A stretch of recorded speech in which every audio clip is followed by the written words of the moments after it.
Evening. My name is Dr. Roslyn Shaheed. Welcome to Wayne Risa's Disrupting the Canon, Creating Culturally and Inclusive Socially Just Libraries featuring Julia Therese. The purpose of this series is to really support districts with integrating transformative literacy practices that transcend time, space, and content area. We appreciate our sponsors, Literacy Learning Network here at Wayne Risa. In this workshop led by Julia Therese, participants will examine the ways educators can support literacy development, improve engagement, and honor students' racial and cultural identities through really identifying the intersections between literacy instruction and librarianship. It is such a great honor to introduce Julia Therese. Since I've become acquainted with her work, it has transformed my practices. We're so pleased to have Julia here with us this evening. Julia is a veteran language arts teacher and librarian on the Mount Bello campus library, which serves 5 schools within the far northeast region of Denver Public Schools. She is formerly a teacher of AP English, language literature. Julia has served Colorado language arts teachers as vice president and president of the regional NCTE affiliate, the Colorado Language Arts Society. She considers herself a teacher activist committed to education as a practice of freedom. Her practice is grounded in the work of empowering students to use language arts to fuel resistance and positive social transformation. So without further ado, we welcome Julia Therese. Thank you so much for that, Roslyn. I'm sorry, I just got a frog in my throat. I am so glad to be here with you. Thank you so much for having me. So for folks who are not joining us live, I just want you to know that you can reach me on social media as Julia Aaron 80 on Twitter and Instagram. And then on Facebook, it's just Julia E. Torres. That's kind of the name that I use because there are a lot of Julia Torreses or Julia Torreses out there in the world. So if you just go Julia E. Torres, then that will get you to the right one. Okay, so thank you so much, Roslyn, for having me here. It's an honor to be able to teach anybody because I very much consider myself to be just like you.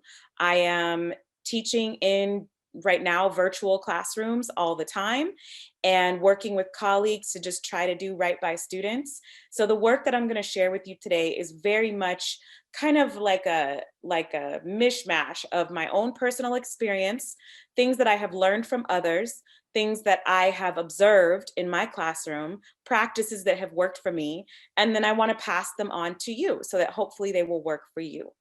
You can leave questions in the chat and we will leave some time at the end for any questions that people might have. You can also go ahead and tweet at me if you have any questions later on. But I do want you to know that I don't like to think of any professional development experience that I do as a one and done. So I am here for you as long as you need or look to me for any type of leadership. This is not just a one type thing where you can never reach out to me or get some help or inspiration in the future. This is definitely something that is ongoing. The work is ongoing, both the external work and the work that we have to do within ourselves. So without any more of that, without any further preamble, I'm going to go ahead and share my screen. So as I mentioned before, my name is Julia E. Torres, and I'm here in Denver, Colorado. It happens to be a pretty sunny day, which means it's probably going to be a blizzard tomorrow, because that is very much how life goes here in Colorado. I am a language arts teacher and librarian. So I've been a language arts teacher for 16 years. It's crazy to say that, but this will be my 16th year right now. And then overlapping that is my time as a librarian, and I am in my 3rd year of librarianship. I transferred from language arts to librarianship because I saw that a lot of the decolonizing practices that I believed in were best going to be able to be implemented through librarianship, because in the language arts classroom, I was really limited to the moves that I could make because of grading, because of assessments, because of standards that I needed to follow. Now, I do still think that there's powerful work that needs to happen in the language arts classroom, which is a lot of the reason why I'm here today. But I do also believe that language arts teachers and librarians, when we work together, can do some really powerful work for decolonizing literacy practices. So if you like what you hear, if you like anything that you hear me say, please cite me by using @JuliaAaron80. It is very difficult in the world of teacher development for a woman of color, and specifically a Black woman, to be seen as an expert, because people tend to want to hear these messages from folks who look like them a lot of the time.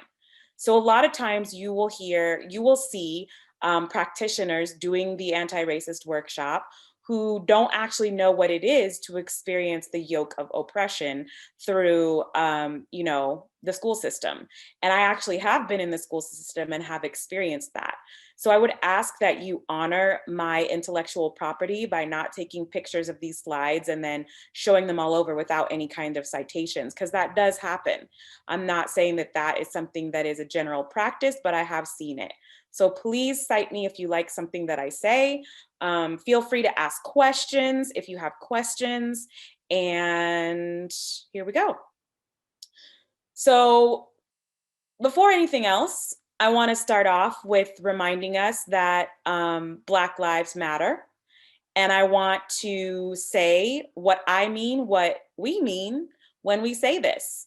As a person of the African diaspora, I do believe that, of course, my life matters, but I also believe that it is imperative to say that Black Lives Matter, because people are still saying the opposite.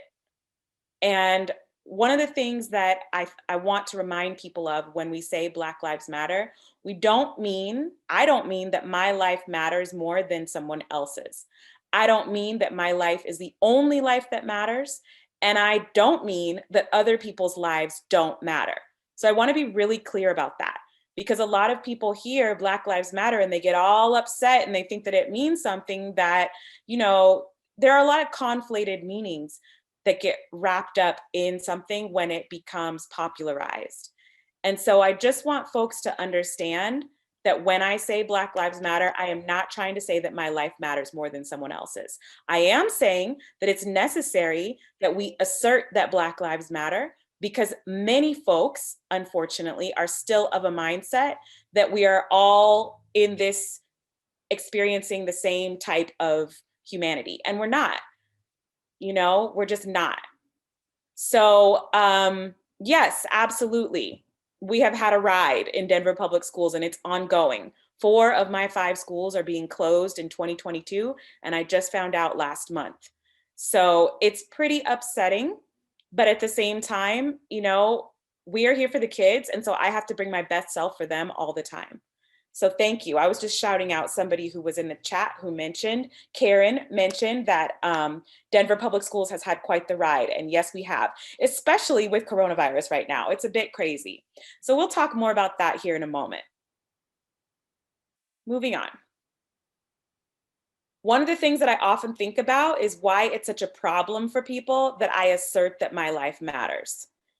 And I ask and I wonder, has anyone ever stopped to ask themselves, why do Black people feel that we have to make assertions that our lives matter? Has anyone stopped to ask why we feel that we have to make those assertions? I was in a webinar not too long ago where somebody was talking about lynching as a thing of the past. And we know that Ida B. Wells is one of your local heroes, and she is a phenomenal example of somebody exposing the truth of violence against the Black body that was very present in her time. What does it look like now? It looks like TikTok and YouTube videos.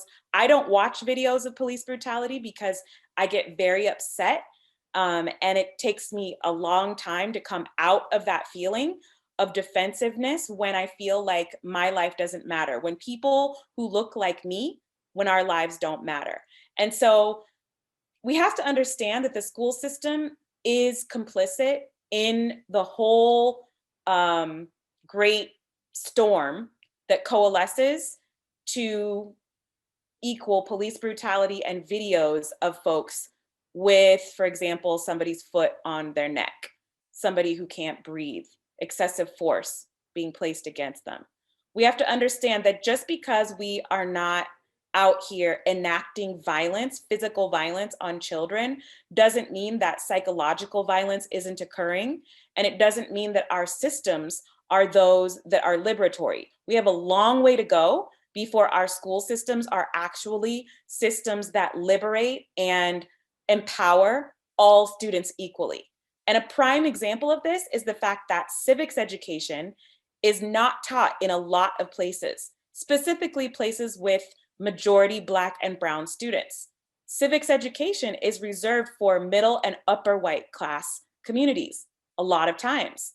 So the only people who get to education, formal education, about how our government works are of a certain demographic and class. That's problematic. These are the types of things, that's just one example of the many types of structures that we have to begin to break down and dismantle if we are really serious about Black lives mattering. And when we say Black lives matter, we have to understand that, I want to quote Keeanga-Yamahtta Taylor here for just a moment. She says in this book, How We Get Free, which is a Black woman's feminist manifesto about how to liberate us, all of us, from these oppressive structures. She says that when you liberate the most oppressed person, the person experiencing the most levels of oppression, then everyone else gets free too. So it's very important that people understand that even the most privileged student in the most privileged environment, possibly a white male student in an independent school who is experiencing all kinds of layers of privilege that they may not even know about or be willing to reconcile with. That student is also not free until we can create liberatory structures for students who are experiencing the most levels of marginalization and disenfranchisement. And that means some of my students who are Black and Brown in a predominantly 98% Black and Brown school, who are experiencing things like discriminatory practices, unfair grading, and on and on and on. So these are some of the names of folks who were murdered, or this is modern day lynching.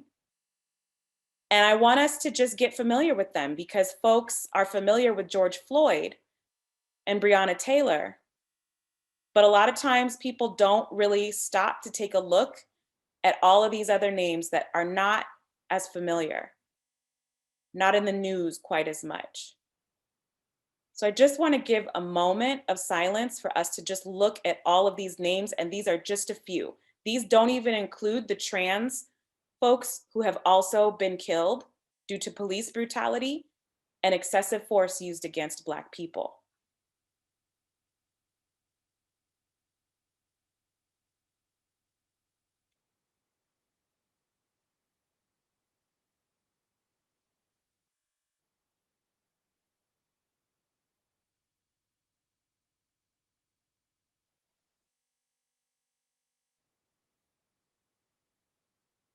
So what does the school district have to do with this?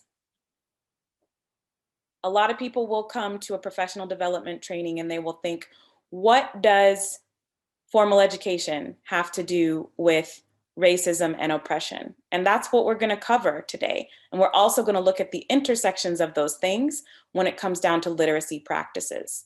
So first of all, if you haven't had a chance to read the Vanity Fair magazine with Breonna Taylor on the front, strongly recommend that.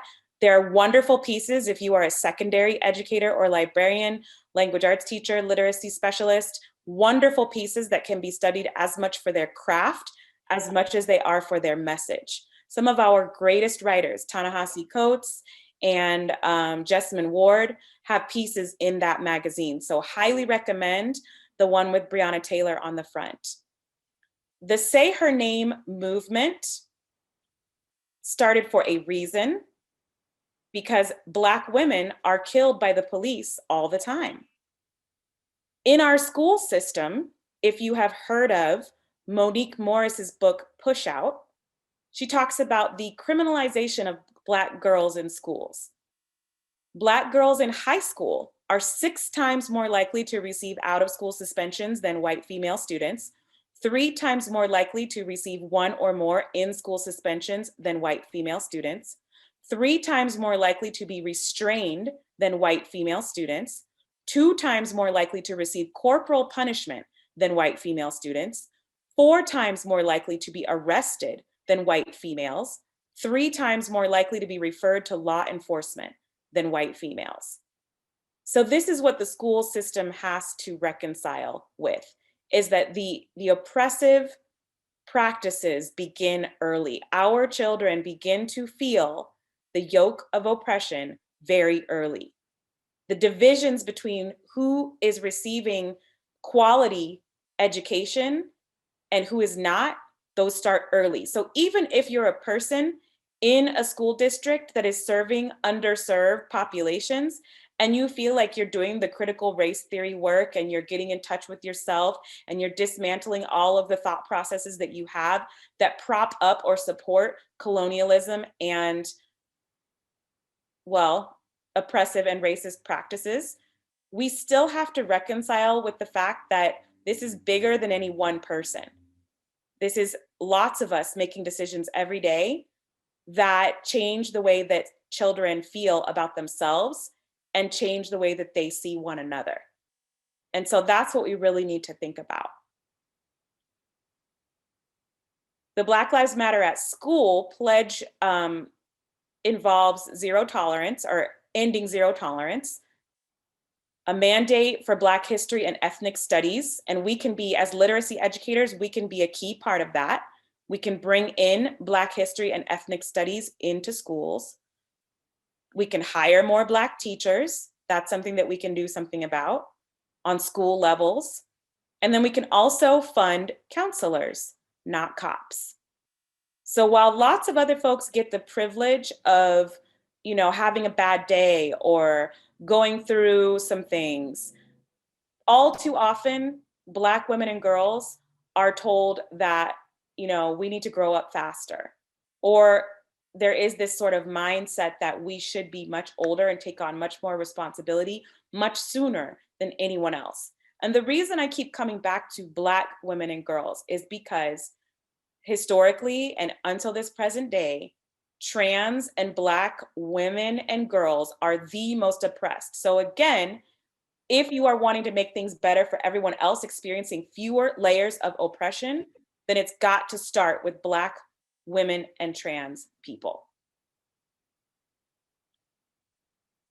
So a fellow Black colleague, Black male scholar in literacy, whom you may have heard of, Ernest Morel, has said, we want students to engage texts, to interrogate texts, to demand meaning from texts, to talk back to texts, to juxtapose texts with their lived experiences, with their encounters with other texts, and with their rapidly expanding ideas about people and the world. So Ernest Morel said this in an NCTE article, I believe, called English Teaching as Teaching Students to Read the Word and the World. And one of the things that I like about Ernest Morel and our colleague Alfred Tatum is that though they represent 2% of all educators, 2% of all educators identify as Black males, they are still out here looking not only at the implications of race in scholarship, but the implications of disenfranchisement and disempowering our students, which I don't think anyone does on purpose. I would hope not. But I do think that we are often complicit in the systems that result in those things. So we're going to start with my story just a little bit. I am starting in high school, and I do want folks to understand that I went to school in a pretty privileged environment, which is a lot of the reason why I sound the way that I do. My mom is a librarian. She corrected my speech pretty regularly. So, if I were to say something like, use African-American vernacular English, she was all over that and making sure that my English and my Spanish were corrected. So I was taught in school to pass tests, to revere the classics, and to write in a pretty formulaic style. And this was in the 90s when I was in high school. So I want you to contrast what I'm telling you with the way that we are coaching and bringing up young people today. We still teach them to pass tests. We still often teach them to revere the classics. And we still teach them to write in a formulaic style. We tell ourselves that we are doing that because they have to have somewhere to start before they can branch off and be creative. But is that necessarily true? That's what I want people to really think about. Some of the books that I read in high school were I Know Why the Caged Bird Sings, which was really fascinating, but also disturbing because it told a story of a Black girl who was traumatized effectively, and then how that affected her throughout the rest of her life. I didn't read any stories about Black girls or women who were heroes, who were joyful, who were creative. Maya Angelou's poetry, we read a little bit of it during I Know Why the Caged Bird Sings, but it's not like we ever just read poetry written by like Audre Lorde, for example. That wasn't a part of my school experience. I also read Waiting for Godot, which was, I don't remember a lot other than that was the introduction into existentialism, and I found it extremely boring. It didn't connect to my life at all. I read Charles Dickens and I liked A Tale of Two Cities because of the intrigue and because of I was always intrigued by things from ancient worlds or worlds gone by. So I liked A Tale of Two Cities, but I didn't read that one until 12th grade. And then I also read Black Boy. Once again, we've got a story of somebody who's overcoming various traumas that the white world has inflicted. I liked Romeo and Juliet because what teenager in 9th grade doesn't? But if you look at all of these books, we've got 3 of them that were written by white people. We've got 2 that are featuring Black folks who were traumatized. No books that are about anybody from the Latinx diaspora. Nobody Asian. I think I might have read Joy Luck Club. That might have been the only one in high school. But we've got to think about, are we so far from where we were in the 90s? And I will just reveal, I don't care, I'm 40 years old right now. So just thinking about our students and where they're going to be and how the world will change by the time that they can say that they are, adults in this world teaching other folks potentially. Yes, Rosalind, it seems that way. I'm always happy to hear that. I'm always good with hearing that. So when I became a teacher, and I decided to become a teacher because I followed a long line of teachers. My mother was a teacher. My grandmother was a teacher. As I mentioned, my mom was a librarian. When I was a child, she was a librarian, but before that, she was a teacher. My grandmother was a principal as well, also. So being educators was something that was in our family. And so I decided that I wanted to be an educator as well. When in the early years of becoming a language arts teacher, yes, exactly, Teresa. Yes. Teresa, for those of you who aren't live, is saying that she also read 4 of the same books when she was in school. This is my point. Yes. Yes, exactly. I'm hearing a lot of people saying, that they agree with this. And yes, Karen, Librarian Daughters Unite. So George Orwell, 1984, that's been around forever. I'm not saying it's a bad story. I'm not saying anything bad about it, but I am saying that once someone has fallen out of love with reading, it's a stretch to just drop 1984 on them and then tell them that you need to read this because this is important. If you could think about when you read it in high school, those of you who are resonating with this, is it something that immediately grabbed your attention? Does that first page just grab you? Is it so amazing that you're just drawn in? No, not really. Does it contain any dialogue that's relevant to your life? No, not really. So that was one of the ones that was part of the curriculum because that was in the book room. So that was what I had to teach. So I went ahead and just got excited about what I was given to teach. We're jumping back now into my career as an early career educator. I was also given Johnny Got His Gun, and I thought, okay, let's just give this a chance. This will be a non-traditional narrative. It's written in kind of a non-traditional framing. It's kind of stream of consciousness. This guy's in a hospital bed, and he's going through, injuries, and it's reminiscent of Hemingway, kind of what happened during wartime, what goes through a white man's mind. Okay. So, or you could argue anybody's mind, but the people who argue for universalism, I think sometimes aren't recognizing that the things that they think are really universal, they've been coached through colonialism to think that those are universal. And the whole point of colonization is to reduce otherness and to get folks to buy into a social hierarchy so that they will then, do what we have done, which is indoctrinate young people into the hierarchy so that they will fall in line, and then the colonialist structure will be maintained.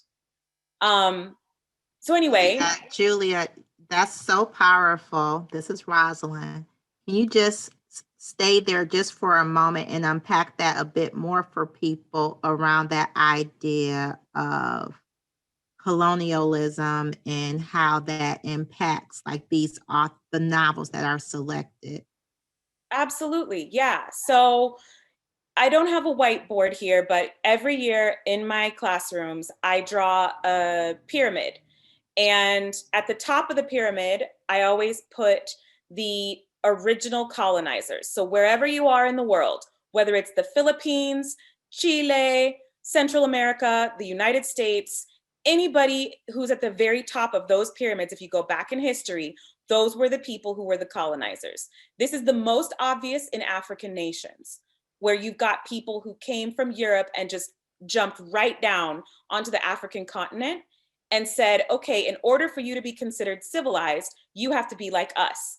So at the top of the pyramid are always going to be the quote unquote purest people who came from that country of colonization. The next row beneath them, or the next chunk of the pyramid that I usually draw, are the people who intermarried with the colonizers. So in Brazil, this looked like anybody who married a Portuguese person. Because in Brazil, it was the idea of what Jason Reynolds would call uplift suasion. So in Brazil, they were always trying to marry as many people as possible, or spread the Portuguese blood to as many people as possible. Whereas here in the United States, the idea was to preserve that hierarchy. So they wanted to other as many people as possible.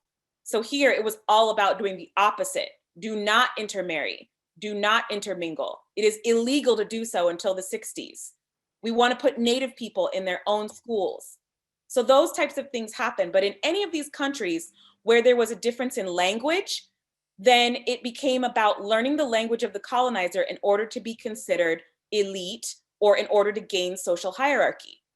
So the next row down on the pyramid, beneath the people who would intermarry with the colonizers, were the people who were lighter in skin tone. So in South Africa, this looked like Indians from India.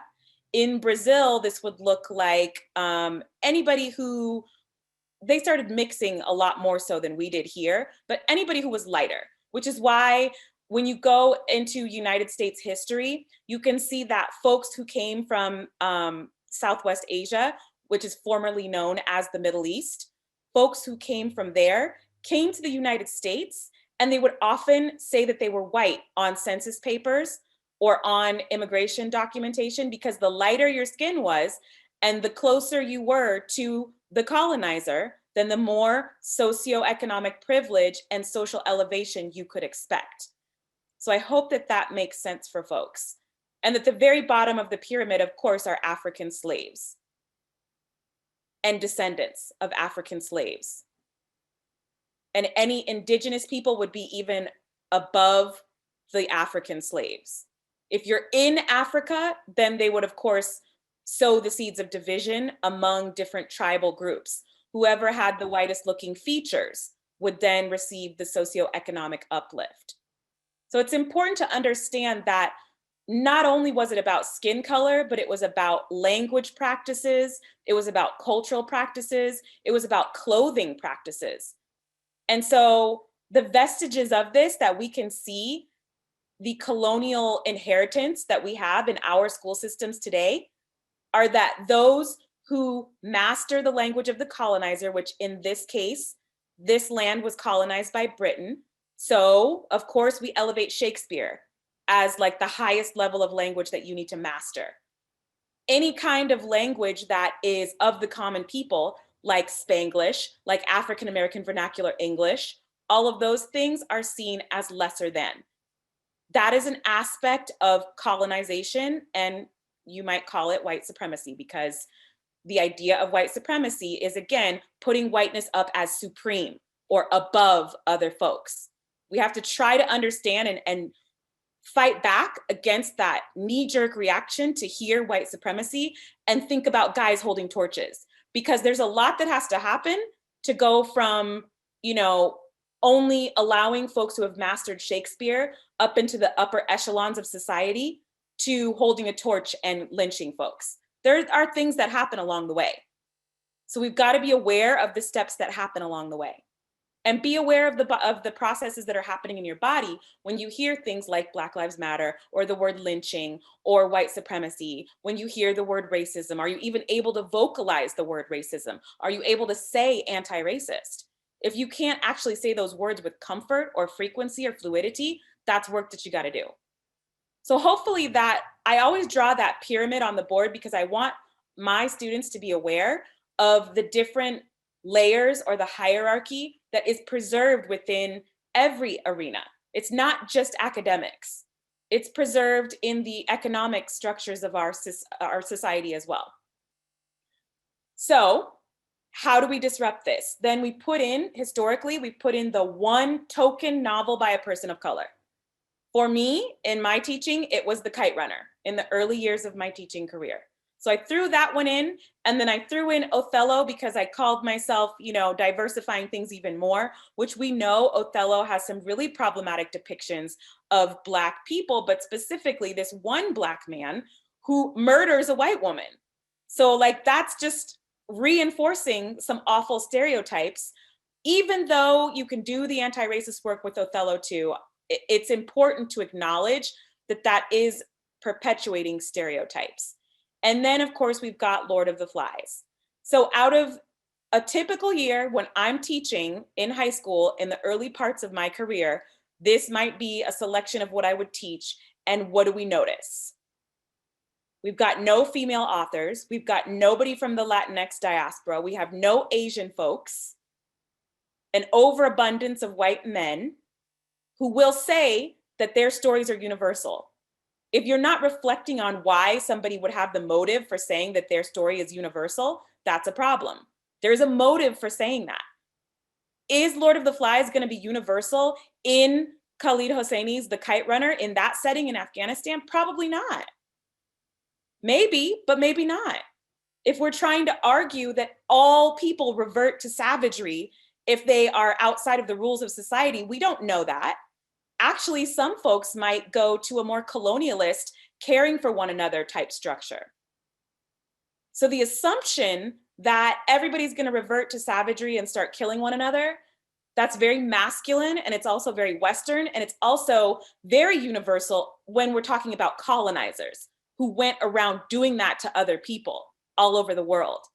But when we look at the people who were colonized, that storyline might not be universal for them. Okay, Rosalind, if there's anything else that you feel like you need me to explain, just let me know. I'm happy to go back. Yes, Johnny Got His Gun has a lot of anti-establishment and anti-indoctrination rhetoric. A question I have for folks is, do you think if the average years of experience that teachers have in this country is 4 years, literacy educators have 4 years on average of experience, do you think that most folks would be equipped to get into that anti-establishment, anti-indoctrination rhetoric? That's a question that I have for people. It's something that we really got to think about, because the majority of the teachers in this country don't make it past year 5.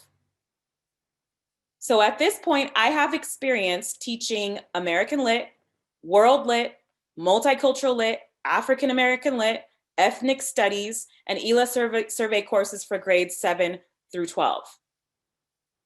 So something that I want folks to think about too is the fact that in each one of these cases, I was given the task of doing the heavy lifting. People put me, except for American Lit, but in the other classes, people asked me to do the work of telling the narrative of people of color, bringing in the books about people of color, when really that is work that all of us should be doing. And I think we know that by now. I think we're at a place where folks know that it's not okay to just shift the heavy lifting onto the person of color because you don't feel comfortable doing it. And I have to be honest, I left a school because I said to them that every 10th grader should read the autobiography of Malcolm X. So they ordered 500 copies of the autobiography of Malcolm X, and then nobody would teach it.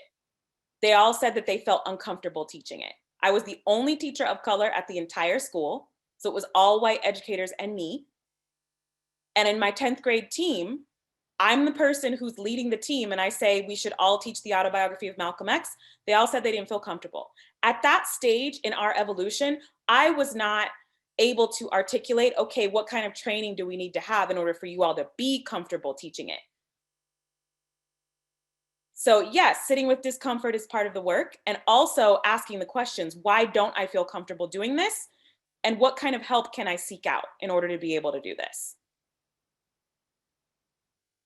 Karen has a question, and I'm just going to read it aloud because I know that folks are going to be watching this who aren't live, and I don't know whether they can see the chat or not. But she says, I read books about children of color throughout the year, and sometimes I feel weird as I read it. What can I do to not feel preachy?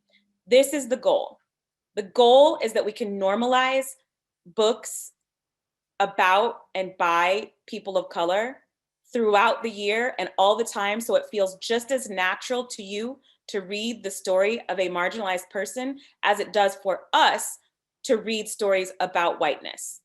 Because let me tell you, when I'm a child growing up and all I have to read about girlhood is like Laura Ingalls Wilder and Anne of Green Gables, I certainly would have appreciated having some more stories about just everyday Blackness.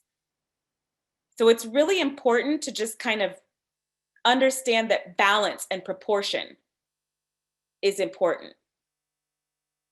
And I think too, the more that you can diversify, and I can't say this enough, your own life, the better you will feel about these books, because it feels unnatural.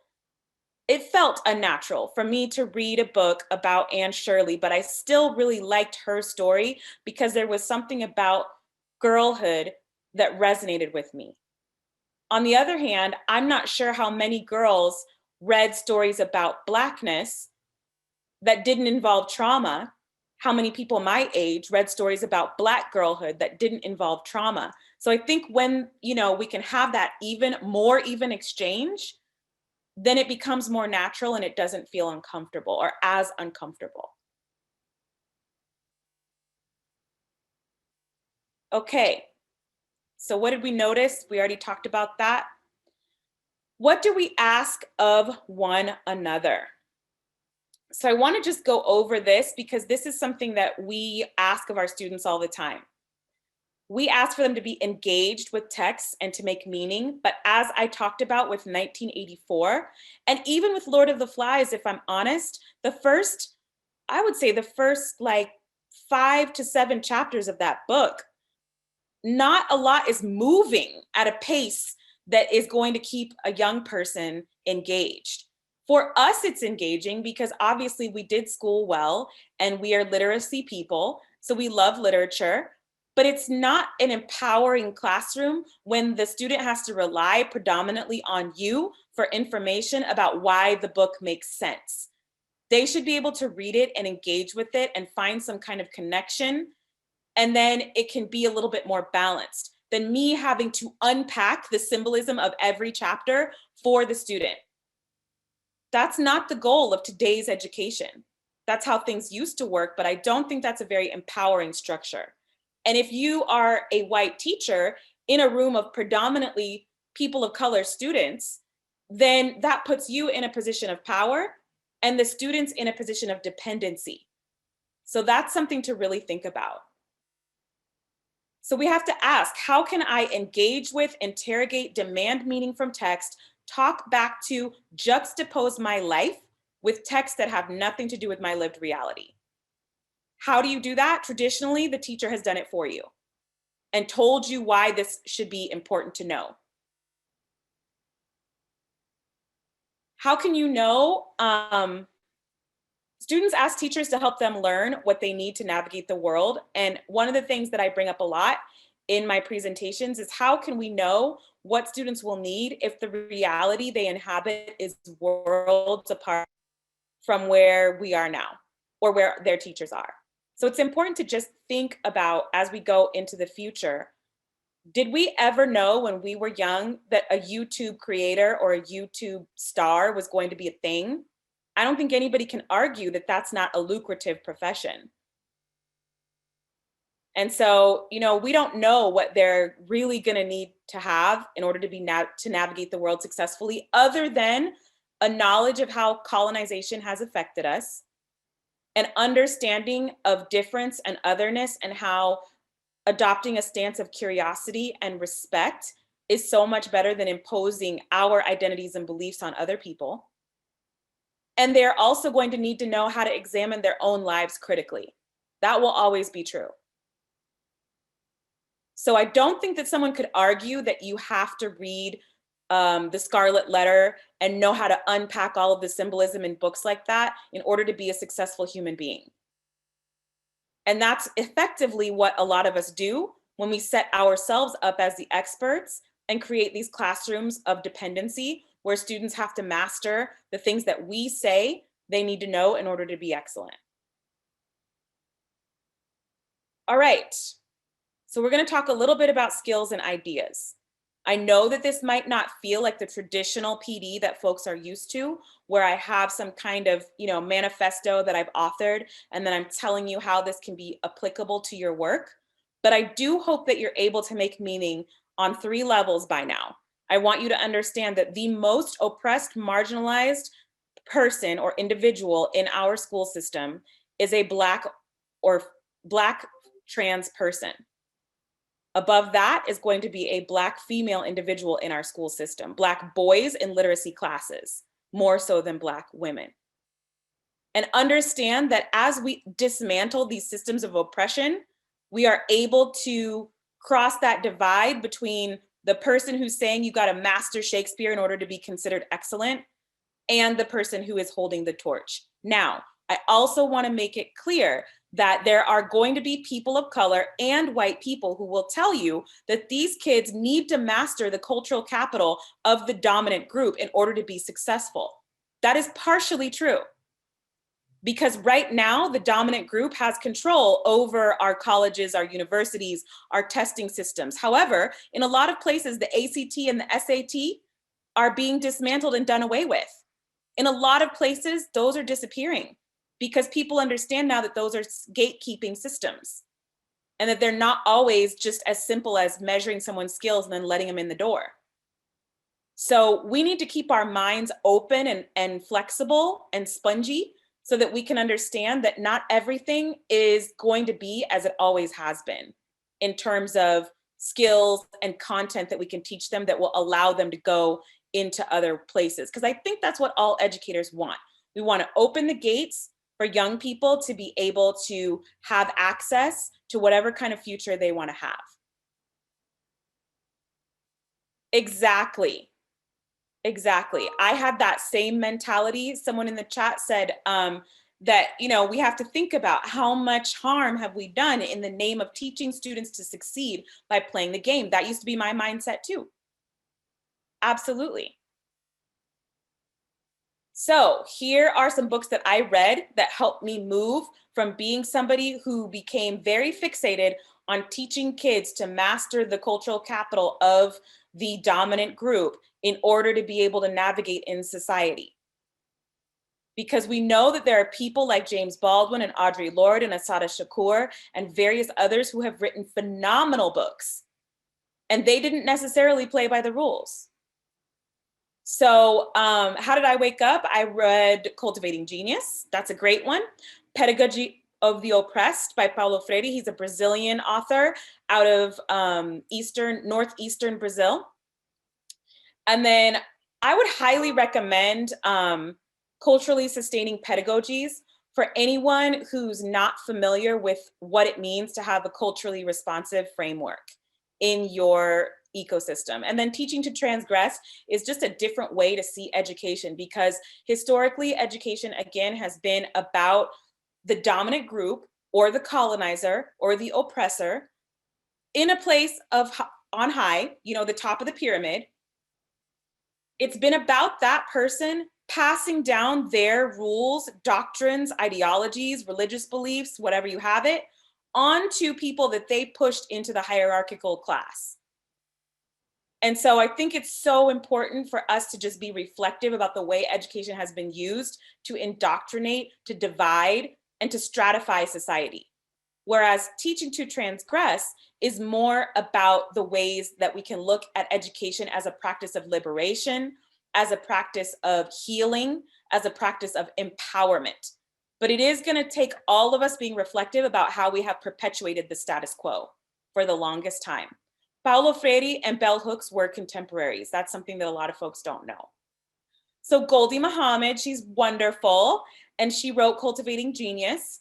She said, as long as oppression is present, students need spaces to name, interrogate, resist, agitate, and work towards social change. So if your classroom is not a place where students can name oppressive powers and systems, I like to have the words erasure, marginalization, oppression.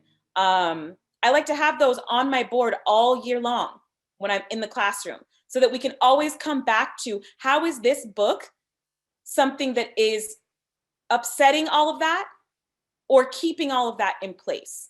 That's part of the critical consciousness development work that you can do with very young students. Very young students can learn. They can use different synonyms, but they can learn about what it means to oppress someone. Your classroom needs to be a place where they can interrogate, ask the questions of the text and themselves, resist the status quo, and work towards social change. So not only do we teach them how to dismantle oppressive systems, but we teach them how to come together to create new ones, because that's what it's going to take. In the least restrictive environments, and you have to reflect about your school and whether it is one of the least restrictive environments, students have agency, they are trusted, and they are heard. In the most restrictive environments, students are controlled, they are punished, and they are silenced. So think about that. Do you lean more toward control? Do you lean more toward punishment? Do you lean more toward silencing? Do students have a way where they can work toward collective liberation?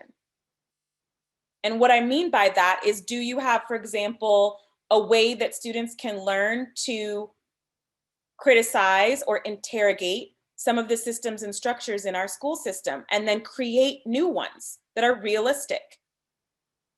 Do they have a student government that is performative, or does it actually have a way for making change? All of these books right here were written by people who succeeded despite, or perhaps to spite, the inequities in a system that was not built for them to succeed. So people love to buy these books, but we need to create students who will write these books, who will feel empowered to write these books. And so it's so important that we uplift our students and help them understand, yes, Jason Reynolds is fabulous. Yes, Angie Thomas is fabulous, but they aren't the only ones who write great stories.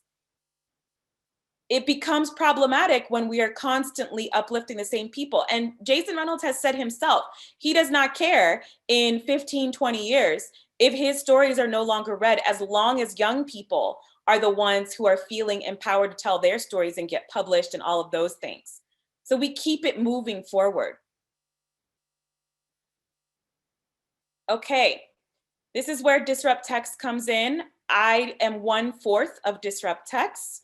I came together with Lorena Germán, Dr. Kim Parker, and Trisha Abarvia to have some critical conversations about reimagining the canon. So you can do that collectively in your community.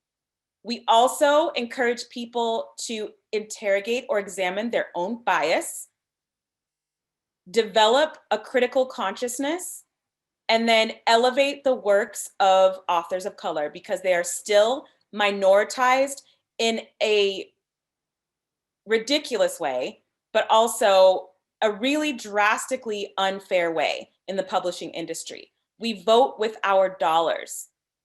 So the books you buy make a difference. If you are not able to tell the difference between an own voices book, which means a book about Blackness or Latinidad or being Asian or what have you, that should be told by somebody who comes from that background. So the first thing that I do when I get a book is I open it up and I look in the back to try to see who the author is. If it's a book about Blackness written by a white person and you're buying that book, you're effectively telling the publishing industry that you're okay with that. It is not okay. I will never say that it is okay for somebody to co-opt and take a story that doesn't belong to them. And I heard Elizabeth Acevedo say this as well. In person, I was at the SCBWI conference in New York, and she stood up on a stage and she said, you all need to ask yourselves why you feel it's okay to take someone else's story. And that's really an element of power and privilege, isn't it? When you think that you can do all the research and then you can write from the first person perspective of a person of color. That's some real arrogance right there. I'm gonna call it what it is. That's my dog. Sorry, he's in the background getting excited. So the first step, where praxis, where our changes, our shifts in mindset and in our praxis, yes, Amanda, he gets it. He just barked like, yes, mom. So one of the things that I think it's so important for us to think about is you got to analyze and discuss textual lineage. So what were the books that you read growing up? Really think about that and talk about it with your students. Just like I did at the beginning of this presentation, you saw what my upbringing was. Then you've got to think about, okay, what's available to us? How can we develop a good skill set for being able to kind of unpack and interrogate what we have bought, what's in the book room? And then what do we want to buy? What is worthy of academic study? How can we build that bridge between librarianship, which is all about the fun, engaging books that kids want to read, and language arts, which can so often, it doesn't have to be, but it can be about the dry things that people don't want to read. So let's build a bridge. It makes sense to bring the books into the classroom that students are going to want to read and then have those be things that you study as well. And then we empower our students to become creators of those books. So you're empowering the next Angie Thomas, the next Jason Reynolds, the next Nick Stone. And we have to understand that they break rules in their writing all the time. So giving students this fake, idea that if you can master Shakespeare, then you are equipped to be a writer. That's such a small part of things. So the last thing is that I want to talk about education as a practice of liberation. When we really start to get free, we're going to have more questions than we have answers for, and that is good. You know that Carla Hayden has said libraries are the cornerstone of democracy, where information is free and equally available to everyone. People tend to take that for granted, and they don't realize what is at stake when that is put at risk. So if you don't have a library, then it's important that you start developing one. And if your students don't have home libraries, then you got to help them develop those. Get some grant money, develop some school-wide initiatives, because they should have books at home. They should have books in the classroom. They should have a central library. They should have a community or a neighborhood library. Those things are important as well. So these are a couple of things that I just quickly want to show you because I'm looking at time and I want to be conscious of it. Seed the Way is an educational consulting firm that you can probably buy this classroom library indicator from. But basically what I do is I use this to evaluate my collection. I have more advanced methods for being able to do this, but it's important to do an inventory of what you've got in your collection. So do you have predominantly main characters who are white? Main characters who are people of color? Main characters with very dark skin? Main characters who are bilingual or multilingual? If you don't have any of these, then it's probably a good idea. That's right, Lisa, Follett has a diversity audit. Yes, that's what I meant by more sophisticated tools. But when you're in the classroom, you can use the checklist. Yes, and you might actually be able to audit. There is a way that you can add class sets of books to your library collection.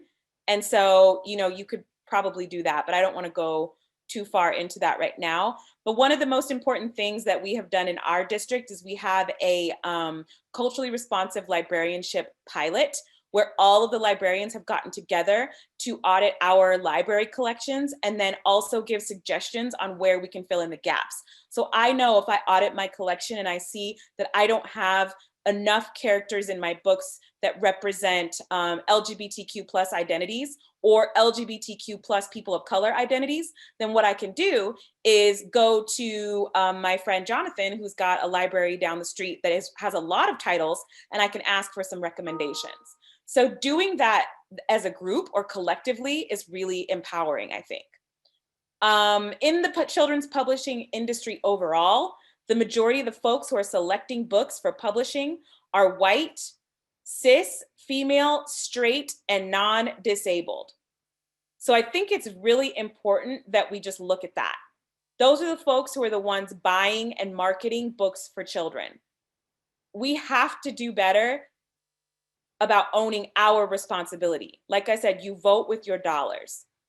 So it's so important that we do our very best to be selective and to be knowledgeable about what books would be culturally competent and which books would be, like I said, telling the story of Black children, for example, and you are a white lady. The one on the right, this is all representing industry professionals. So these are all authors. I have another slide. I'm not sure if it's in this presentation or not. I don't think it is, but if you go to Lee and Low books, and I'm answering Gwen's question about whether it's author diversity or character diversity, you can see that diversity in children's publishing skews toward white authors and then white protagonists. I know off the top of my head from this diagram that I often show folks that of the 300 and something, I think it was more like 380 children's books that were published about Black identities, only 30% of them were authored by Black people. And yes, there are more books about animal characters than people of color combined, I believe. And so if you think about it, I think the messaging is that these white industry professionals, they have work to do as well on amplifying the voices of creators of color, but we need to make sure that our students who identify as people of color feel empowered to be the creators. So there are, everyone has those checks and balances. Thank you very much for that link. So ALA, you may already know, has a toolkit with censorship, toolkits for countering censorship, especially during Banned Books Week. But it's really important to think about censorship by the numbers, and then also to think about who is pushing back. I don't know if you have a lot of issues with this because I know there are so many different schools who may witness this presentation, but there are a lot of reasons that people will challenge books. And most of the books that are challenged are those that have a political viewpoint, LGBTQIA+, or a lot of the crossover is that people of color will write stories that feature these things. And so once an author who identifies as a person of color has overcome the industry barriers, then they have the additional barrier of getting past the gatekeepers, which is educators, who will either say, oh, nope, I don't want this book in my collection because it has these things, or community members will say that. And so we have to be really knowledgeable. For example, I overheard a couple of librarians saying that they didn't want John Lewis's March in their collection because there was some language in some of the books. And I thought that's so interesting because there's a lot of language on TikTok. There's a lot of language out there in the world that our students inhabit. So we need to be really transparent with parents and community members in writing letters up front that just say, hey, this is what I'm about. This is what my library stands for. This is how my library supports the school and the district's mission. These are the things that we will not tolerate. These are the things that I'm going to lift up and amplify. Write that manifesto ahead of time. And if you're a classroom teacher, you can write that letter to parents at the beginning of the year. This is what I do in my classroom. This is what we will be talking about and believing. Give people the opportunity to be able to enter into that conversation with you. Okay? Melissa, thank you so much for that feedback. I really appreciate it. All right, so these are some tools that I use to help my students feel a bit more powerful when they are engaging with text. We already know, if you have a librarian, that Follett has Sora, which is a part of Destiny, which is really great because it allows students to engage with text in a variety of very interactive and collaborative ways. I use Actively Learn for nonfiction text that I'll take from the internet, put into Actively Learn, and then classes can do a variety of collaborative activities with that. Now Comment is a way that you can take song lyrics, for example, and put them into Now Comment, and then the whole class can annotate together. Medium, if you probably have to get permission slips because of student data privacy laws, but you can use Medium to publish student work. And I'm a big believer in multimodal reading experiences. So Follett and Overdrive, I believe both have these read-alongs where students can have the audiobook playing and they can read the physical book right along with it. So it takes some of the pressure off of somebody who, going back to my earlier example, fell out of love with reading and then got 1984 on the desk. You know, there's some stuff that has to happen in between for them to jump back into the reading process. And part of that, my personal belief, is giving them books to study in language arts class, not just for book club books, but actually study that have literary merit. Lifting as We Climb was written by a good friend and author she's the editor-in-chief of Bitch Magazine, which is a feminist publication. Her name is Yvette Dion, like I said, and she wrote Lifting as We Climb, The Black Women's Battle for the Ballot Box. Phenomenal nonfiction text. I recommend that for anyone who is in probably 8th grade and up. But it tells the true history of the suffrage movement, and it doesn't leave out Black people. So many books focus on Susan B. Anthony, but they don't tell about the Black women suffragettes, and they don't talk about Ida B. Wells. Not So Pure and Simple is phenomenal. I wrote the educator guide for that and is great. I think I actually wrote educator guides for all of these. Sonia Cherry Paul wrote the one for Stamped, but I wrote one as well that's a little lesser known, but I also feel really proud of it.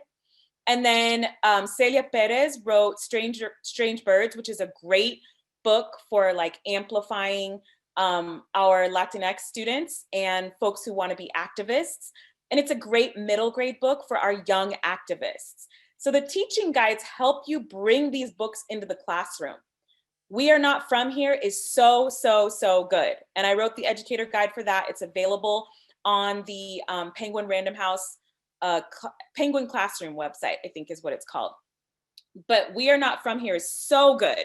Such a beautiful, also sad book, but like very, very powerful. And if you're looking to disrupt, you know, the story about how people go into savagery and come back out, I would replace Lord of the Flies with We Are Not From Here in a heartbeat. Beautiful book. And a lot of the work of Disrupt Text, just so we're clear, is pairing, not necessarily throwing out the old one, but how can we find commonalities between the two? How can they be in conversation with one another? And then also just remembering some kids might be ready for the classic, but the classic, because it's a classic, doesn't mean that it's better inherently. That's what I want folks to understand. Somehow along the way, we've stopped really critically looking at our classics, and just because they're classics and they're cheap or open source or on a list, then we assume that they're better and that they just have to be a part of someone's secondary education. And I'm not sure that that's true. A lot of books that are not on those lists should be a part of people's education. So I surveyed, this is from probably 2 years ago, I surveyed 368 of my students and asked if they would call themselves readers. 76% said no, 23.9% said yes. So a struggle that I had was, okay, the next question on the survey was, do you think that reading is going to be important for you after your time in school? And it was the reverse. 76% said yes, and about 23.9% said no. So if you ask your students about their attitudes about reading, then you have a place to start. Then you can actually figure out where you need to go. I'm going to read a quote from my website. I genrefied my library a year and a half ago, and it made all the difference, especially for students who were relying on me to be the recommender of all the books. If you genrefy, then what will happen is somebody will be able to navigate the library themselves, because then they know, okay, this is my section. And then if you strategically put the books that would be maybe another level in difficulty close to their section, then that encourages them to travel from difficulty and back and forth, and not to think that, okay, I'm better than someone because I'm reading books of a certain level, or these books are for me, and then anything that is of a lower level is something that I shouldn't touch. And I just wrote an article and published it on Twitter this morning about how leveling can be detrimental and how we can move beyond that. So I'll just read the first part. This is a critical juncture in our history. Many young people of color in economically underdeveloped communities are becoming deeply rooted in personal and academic dormancy that interrupts their ability to invest in our fast-moving, ever-changing, increasingly demanding world. That quote is from Alfred Tatum. And so something that I want us to think about is, are our perceptions of how students feel about reading how they actually feel about reading? Often we think, oh, this person loves to read, but do they only read Naruto? That's great for a time, but how are we going to support them in moving beyond that? It's not realistic to say, okay, this person loves Naruto. They have loved Naruto for forever. Then they get in 10th grade and we're going to hit them with Lord of the Flies. It is realistic to say, okay, this person loves Naruto. They've loved Naruto for forever. So let's bring in Boxers and Saints from Gene Yang. And then we can go from Boxers and Saints to conversations about, perhaps war and Johnny Got His Gun. Maybe that might be too big of a jump. But you got to think of it as, tiers here, not just going from 0 to 60. We got to really think of it as stair stepping. How can we help them do that? Okay. And that negativity bias diagram was really just about, how can we help them overcome the negativity bias by giving these little experiences along the way, micro affirmations that will rewire the brain to have a positive association with reading rather than a predominantly negative one. And these are some of my micro affirmations. Brendan Kiley, I adore. He is phenomenal. He was the first author to do a virtual visit when the library opened back up. He's just a wonderful human being, and I really like him a lot. So he will always get my vote. I am a big supporter. He's the real deal. If you're looking for a white man who's actually about his stuff when it comes down to dismantling racism, he's one of them. And then another micro affirmation was when I invited everybody, whether they had read The Hate You Give or not, to go to the movies and let's all go see The Hate You Give. It stressed me out because I took 400 kids to go see the movie, and the theater was, barely big enough for all of us, and they were trying to shake me down for more money right before they would let kids into the theater, and it was just wild. But guess how many of these kids then read The Hate You Give? Guess how many had already read it and then wanted to go see it because they had read it? Guess how many told their friends about it? So if there's a movie tie-in, absolutely look for those. And then how can you make the things in those books worthy of academic study? How can you bring those into your curriculum? There's Jason Reynolds with my boy Romeo. That is really his name. That's my little school son. His name is Romeo, and I just love him. And he wanted more than anything to meet Jason Reynolds, and he did. Jason came to Denver, signed his book, and it was an awesome experience. And then Min Lei is another one who he did a virtual visit at the height of Corona. This is the dedication of this man. At the height of Corona, he came when the virus was just breaking out, and he did a virtual visit. I think we visited 6 different classrooms of first graders, and his energy stayed, and he read Lift to them, and it was phenomenal. So bring the authors in. These micro affirmations are so important. Yes, of course, Melissa, no problem. So you grow your professional learning network and you will grow your outcomes. Go to the Teaching Tolerance website, use the resources there, bring them into your school. Listen to Courageous Conversations and Code Switch podcasts, Teaching While White podcasts. Go to the EduColor community and join us. We're kind of transitioning off Twitter because Twitter has just done some things to people this year. So we have our own little mighty network where we are gathering educators of color, which is really empowering and beautiful. Clear the Air is another community where folks can grow and learn. And then Kokila Books is a phenomenal imprint. You should follow their work. Namrata Tripathi is the editor-in-chief, and she's phenomenal. Actually, she's a publishing director. I don't know if I got her title right. I'm sorry, Namrata, but she's phenomenal. You should follow Kokila Books. And then I also want to caution folks. I noticed that we are getting close on time and I want to leave time for questions and then do rapid fire book talks if I have time. But, there's an article out there that I'd like for you all to find called The False Promise of Anti-Racism Books. A lot of people are all about the anti-racist talk right now. So they're doing all this work with these books because they're assuming that this is work that you can do sort of like any course. You can become anti-racist if you read enough books, do enough book groups, do enough, journaling, what have you. Whereas those of us who have been on the other side of things and experiencing systemic racism, we have actually been living in this body for a number of decades. So this isn't like a class that we could just take. So I want to caution people against thinking that you can post a picture on Instagram of your book stack, and then that means that you'll automatically be a person who's, who's anti-racist. Brendan Kiley said it best. He said he is on the road to becoming anti-racist, but he would never just say that he is anti-racist. Okay, so texts that seek to raise the collective American consciousness are rendered futile without concrete systemic changes. And that is why you brought me here, because I represent a systemic change. When you can bring in a Black woman, put her in a position of authority, tell her that we value her experience. She's a practitioner, not just somebody who is, from some university, but I'm actually in the classroom now, just like you all are. That's a systemic change that has been good. So I'm not gonna read this because you all can read it. The link is in the chat.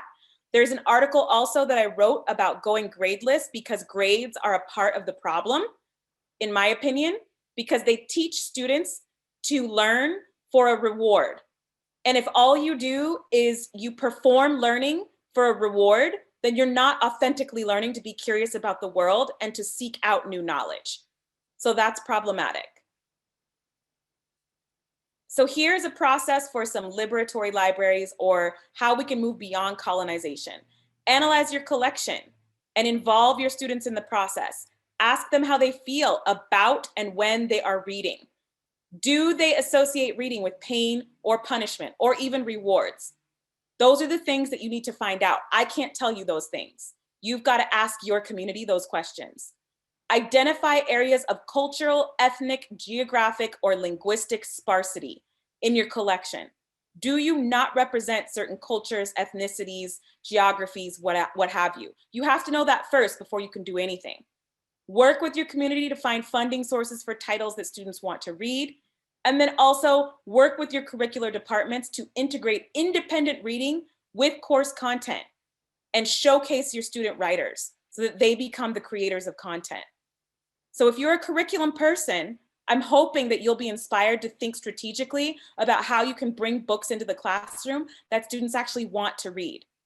And then we can start building bridges to the books that are more complex.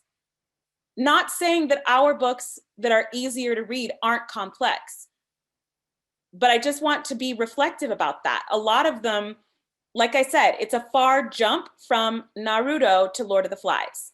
So how can we start having some more gradual steps? And then also, how can we showcase student writers in authentic ways?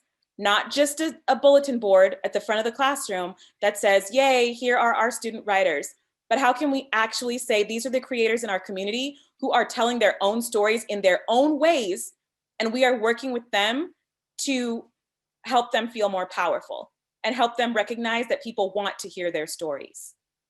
Unfortunately, we are still beholden. We all get paychecks from a system, and the system is one that gives $186 million. There's an article here that I will give Rosalind to give to y'all.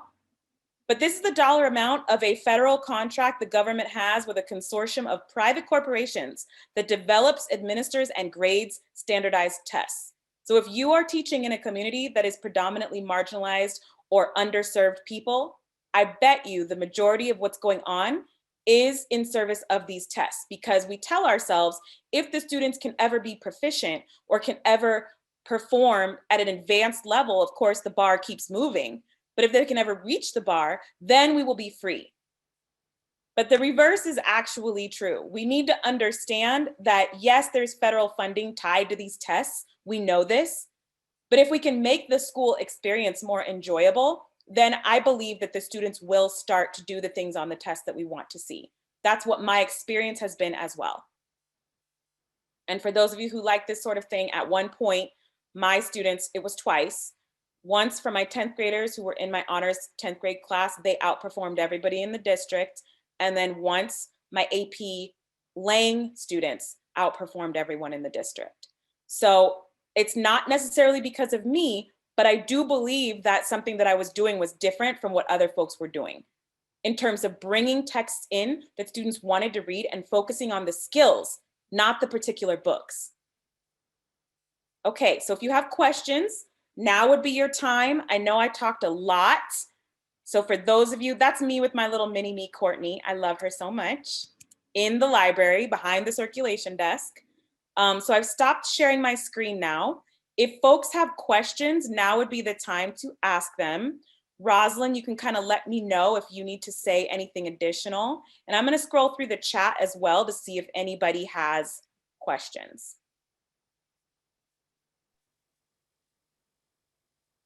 Perfect. That was amazing, Julia. Thank you so much for all that you've shared. I really encourage folks to, if you do have questions, please put those in the chat box. I know some of you, like if you're like me, you're processing because it was such a wealth of information.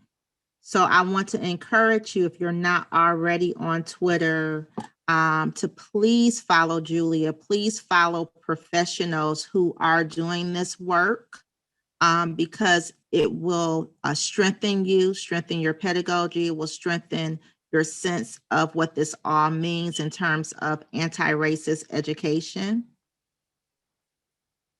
But we welcome you to pose any questions. I just hear lots of thank yous. I see lots of thank yous. Oh, Dr. Colbert, phenomenal woman, engaging presentation. Dr. Colbert is our Associate Superintendent of Wayne Risa. Thank you so much, Dr. Colbert, for being here tonight. It's a blessing to have you.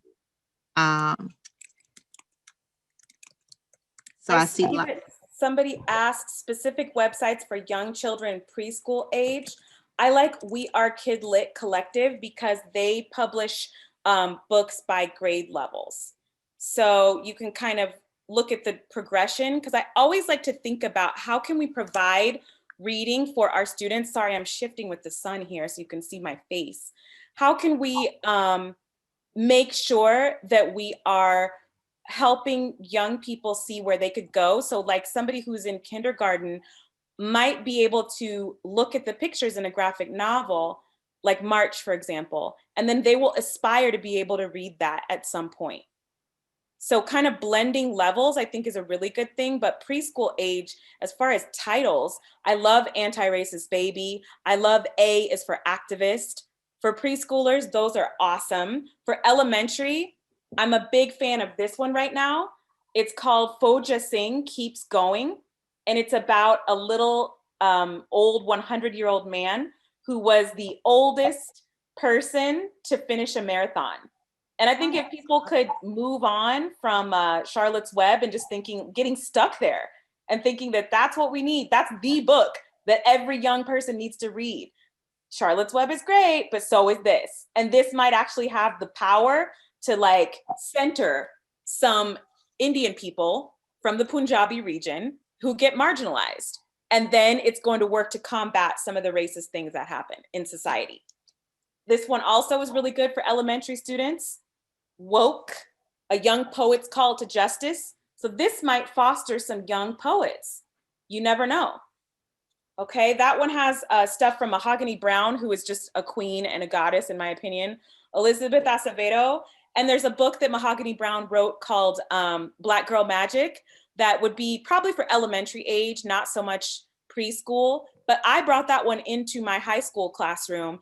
And there was a young woman who I had who just fell in love with it. And I just gave the book to her because she wanted it and she loved it. I Am Every Good Thing works to dismantle the ideas that a lot of folks have about Black masculinity. For middle grades, I'm a big fan of this one. Lamar Giles, he wrote The Last Day of Summer, and its sequel just came out. But just being able to see Black kids just running around being themselves and having fun, I think that's a really powerful way to disrupt the trauma narrative that is so prevalent in publishing. This one is called Everybody Looking from Candace Elo. And I just got to do a webinar with her a couple of weeks ago. And the awesome thing about this book is that it covers that period between high school and college. So what goes through your mind and what goes on in your life as you're going from high school to college. And it also deals with if you have some, trauma far back in your childhood, then what do you do to kind of overcome and disrupt that? How do you take that with you? How do you let it go? This one deals with a marginalized group. This one is about a young boy in the United States who travels back to the Philippines, where he's from, to find out about some family secrets. So this one's called Patron Saints of Nothing. This was a summer book club read for Penny Kittle's Book Love Summer Book Club. This one is about another disenfranchised, marginalized group. Trail of Lightning takes place in a dystopian future. It's indigenous. And so it talks a little bit about a time in the future, kind of like the Marrow Thieves. The Marrow Thieves is more sci-fi dystopian. This one is probably, I would say, more like Divergent, where it's set in what could be the real world. Well, the Marrow Thieves is set in what could be the real world too. So both of those would be good. But you got to think about, how am I centering indigenous voices and authentic own voices texts written by indigenous people? This is one of my very favorites. This is called Darius the Great Is Not Okay. Such a good book about a young boy in Seattle who finds out that his grandfather is dying of brain cancer, and he is Iranian. He's half white and half Iranian. He talks about the difference between being Iranian and Persian. He is questioning his sexuality and gender gender stereotypes, like about masculinity. What does it mean here in America to be male versus what does it mean in Iran? And so this one I think would be a phenomenal anchor text for like 10th grade and up. Just because I think so much of Darius's thought processes, he also has anxiety, so he lives with anxiety, but his life doesn't revolve around having anxiety. It's just a part of his experience. So Darius the Great Is Not Okay. I would highly recommend for 10th grade. And then this one is great as well. The Best We Could Do tells a story of refugees. So what does it mean to leave your country and then come to America, and all the assimilation and crazy things that happen over here, where we try to, once again, impose the colonial mindset or the colonizer mindset on individuals who come here from other places. In order to be American, you have to do what? Start dressing like us, start, leaving behind whatever might have happened to you, where you came from, all of those things. And the last two that I want to share, Jacqueline Woodson's Harbor Me is so good. If you haven't heard of it, this is a great middle grades book, just about young kids and how they can connect in the wake of tragedy. And some places more than others. Renee Watson has started to write a lot of books about Black girls that are not in urban spaces necessarily, but are just kind of living their lives in other places. Like I live in Colorado. Who would have thought that I would be doing PD from Colorado from my couch a year ago? I never would have said that I would be doing that. So anyway, Renee Watson is disrupting that story, that single story about who actually counts in our society as, you know, part of the Black or African diaspora. So if anybody has questions, I'm done kind of hearing my own voice, but I'm open to them. You can always reach out to me. Thank you to all the folks who were, you know, present and with me and listening. It's always sort of a weird thing to look at your own face on these Zoom calls, but I always appreciate when I'm seeing nods and, you know, people taking notes. That helps me know that what I'm doing is useful, because I want to be useful more than anything. Well, you have definitely enriched us today, enriched our spirits, and given us so much to think about. I thank you. I thank you so much. I thank you, educators who took time out of your day to join us in the Zoom room. Again, you've probably been Zooming all day, so we appreciate you. So thank you. Enjoy your evening. Thank you so much for being with me today, and I will hang out until folks have left, just in case anyone has any questions. And then Rosalind, you can let me know when you're all done. Yes. Well, we'll contact you. You won't get away from us so easily. Yeah, I'll come back. We can do some in-depth stuff on other things. Absolutely. Then we can go more in depth into each one of the areas that I was talking about if we want to.